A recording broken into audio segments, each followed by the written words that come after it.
The time has come to put what I've learned to the test. Mark Marks has shown me that even white sharks can be encountered in relative safety. Now it's my turn to have a shark encounter of my own, and this time there will be no cage. I'm Michaela Strachan and I'm filming with BBC, and we're meeting encounters with sharks. So I've been talked into having a major encounter myself. But I've had about 3 years diving experience, dived with many different sharks. I've done cage diving with white sharks, hand-fed the reef sharks in the Bahamas, but never really got that close to a shark that is potentially dangerous or that people think is a dangerous shark. So I think that's kind of the last one on the list to do. The shark in question is the bull shark, actually the most dangerous shark in the whole family, claiming more lives in Africa than even the great white. At the beginning of winter, these sharks leave the Zambezi River and take to the sea, and this time I'm going with them. You don't touch a shark. You consider a shark. Andy Cobb has introduced thousands of experienced divers to a thrilling shark encounter. In his pre-dive briefing, Andy gave us a real insight into the animals we are hoping to see and how to behave around them. Question of understanding the animal, question of respecting the animal, and respecting its space.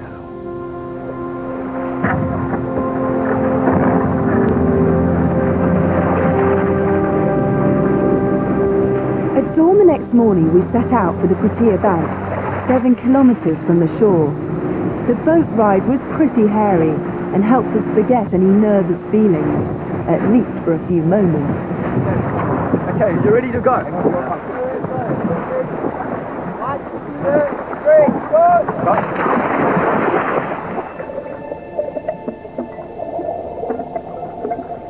After 6 hours of lectures, we all knew that the best way to keep safe was to keep calm and to keep together.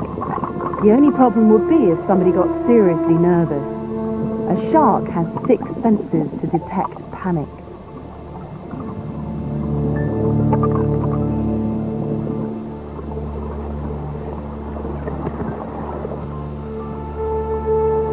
When I did the cage dive with white sharks, I thought that was close. I never thought that it would be safe to enter the shark's world without a cage.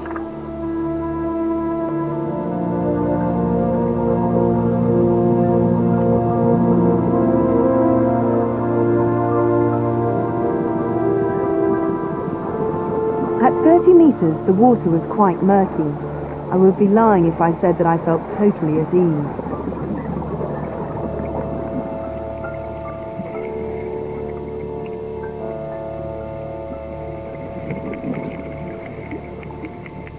Naturally, we didn't know exactly how the sharks were going to react to us, and we didn't know to begin with whether they were even there.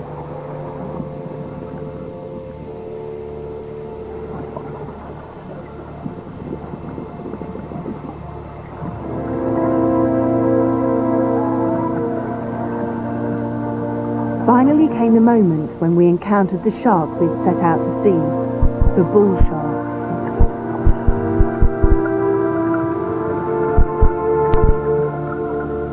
It was a shame that one of the first bull sharks we saw had a plastic packing strap embedded in its neck.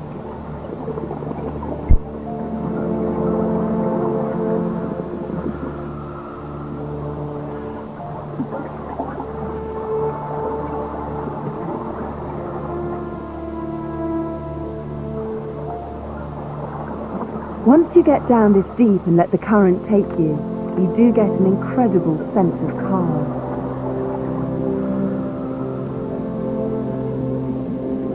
The next encounter was unexpected.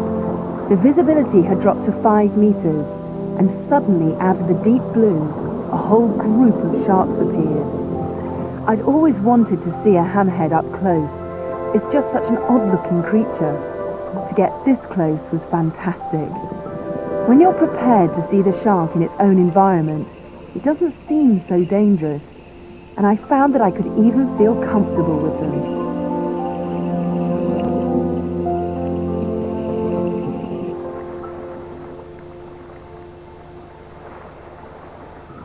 This group dives without cage protection, so no bait is ever used.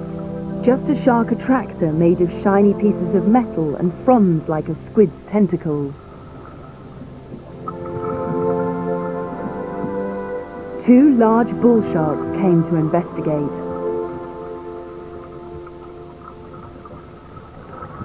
Andy had put the fear of sharks into perspective for me, entered their world with respect and caution, and you can have a truly incredible shark encounter.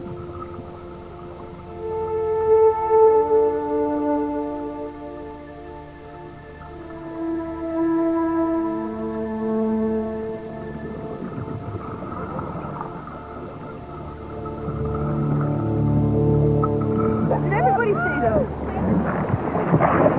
Shark Jasmine. Excellent.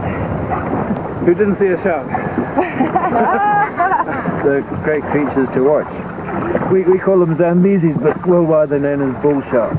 And that's one of your listed man-eaters. And here we are enjoying a listed man-eater with all the fears and phobias attached to it.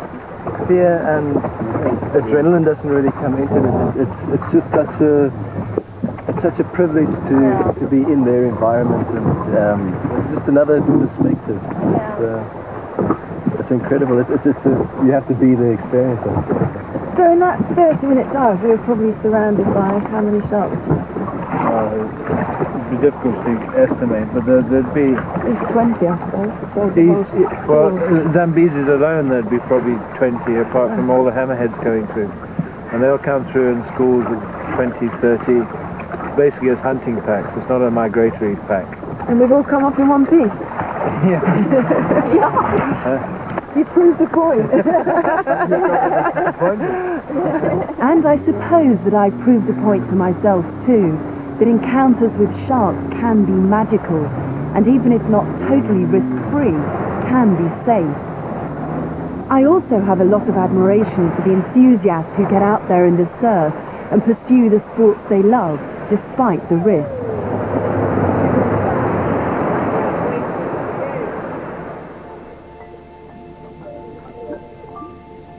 The shark may be many things to all of us, but it's not our tormentor or our hunter, and it should not be viewed as our enemy.